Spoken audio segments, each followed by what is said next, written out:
जिस तरह से सरकार ने ऑर्गेनाइज करा है, जिस तरह से करोड़ों की तादाद में लोग आए हैं, जिस तरह से आयोजन है, जो मर्जी है उसको खाना मिलता है, जब मर्जी आए, जितना मर्जी आए खाए, कोई जात पात का नहीं है, दूर दूर से दूर बाहर बाहर से लोग आए हैं। महाकुंभ में शंख नहीं तो और कहाँ पे। मंथन में जिस तरह से इसका जिक्र किया गया, जिस तरह से इसके फायदे बताए गए हैं, बॉलीवुड से दूरी बनाना, ये सब गलत है।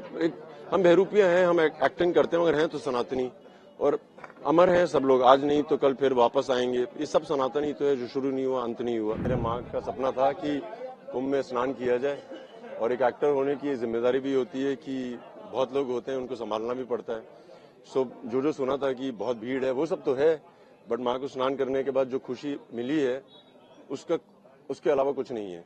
और जिस तरह से सरकार ने ऑर्गेनाइज करा है, जिस तरह से करोड़ों की तादाद में लोग आए हैं, जिस तरह से आयोजन है, हर अखाड़े में, जैसे मैं यहाँ पे बात कर रहा था, जो मर्जी आए उसको खाना मिलता है, जब मर्जी आए, जितना मर्जी आए खाए, कोई जात पात का नहीं है, दूर दूर से दूर बाहर बाहर से लोग आए हैं, हर देश से आए हैं। और जिस तरह से हम हिंदुस्तान को रिप्रेजेंट कर रहे हैं, मुझे लगता है कि इनके पास आके इनको सत्कार देना बहुत जरूरी था। कुंभ आने का क्या और कुंभ की तैयारियों को लेकर? नहीं, जैसे मैंने कहा कि कुंभ आना मेरी माँ के लिए बहुत जरूरी था। यहाँ पे शंखनाद करना बहुत जरूरी था, क्योंकि समुद्र मंथन में ये भी एक बहुत अहम चीज थी। यहाँ पे सब प्राणायाम की बात करते हैं, मैं गुरुजी से भी बात कर रहा था, प्राणायाम का जिक्र होता है। शंखनाद एक ऐसा चीज है कि आपको हर तरह का प्राणायाम करवाती है, आपकी सांसों को आपके संयम में लाती है। और आज की अधिकतर जो बीमारियां हैं, मुझे लगता है वो सांसों से रिलेटेड हैं। स्ट्रेस, एंग्जाइटी आजकल की युवा पीढ़ी को होता रहता है, और मुझे लगता है कि अगर शंखनाद किया जाए तो बहुत फायदा होता है। शंख ही क्यों सोचा महाकुंभ में आके कि शंख बजाएं? महाकुंभ में शंख नहीं तो और कहाँ पे। मंथन में जिस तरह से इसका जिक्र किया गया, जिस तरह से इसके फायदे बताए गए हैं, हम सिर्फ बात करते हैं ऐलान जंग की या जंग खत्म करने की, मगर यहाँ पे तो ये शंख है जो आपको आपके शरीर और आपके मन को जोड़ता है। साइंस ने प्रूव किया है, कार्डियक कोहेरेंस कहते हैं, हृदय की धड़कन और सांसों को एक संयम में ले आओ तो आप काफी उपलब्धियां पा सकते हो। तो मुझे लगता है बहुत जरूरी था। सनातन से ये प्रेम किस तरह का है, क्योंकि कहा जाता है कि बॉलीवुड में जो जाता है वो सनातन से कहीं ना कहीं दूरी बनाने लगता है। नहीं, ऐसा नहीं है, ये गलत है, ये जो भी है गलत है। बॉलीवुड से दूरी बनाना, ये सब गलत है। हम बहरूपिया हैं, हम एक्टिंग करते हैं, मगर हैं तो सनातनी और अमर हैं सब लोग। आज नहीं तो कल फिर वापस आएंगे। ये सब सनातनी तो है, जो शुरू नहीं हुआ अंत नहीं हुआ।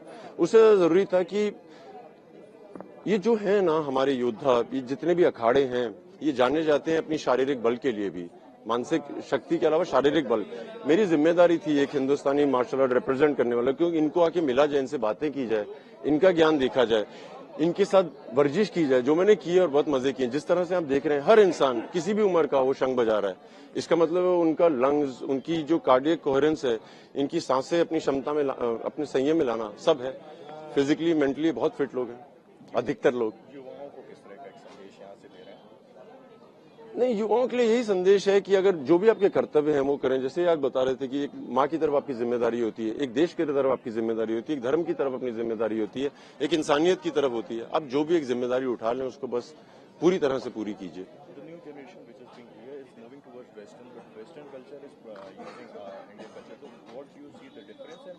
नहीं, योगा क्या है कि हिंदुस्तानी ही परंपरा का है। जब अंग्रेज आए थे 1800 मिड 1850s में, सो अंग्रेजों ने क्या किया कि हिंदुस्तानी आराम से बैठते थे, उनको लगा ये लेजी है, मूव योरसेल्फ, वो सब हुआ।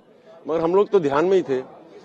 अब मेरे ख्याल से समय आ गया, जब विवेकानंद जी गए थे, उन्होंने योग को पूरी दुनिया तक पहुंचाया है। अब समय आ गया है कि हम अपने योग को वापस लेके आए।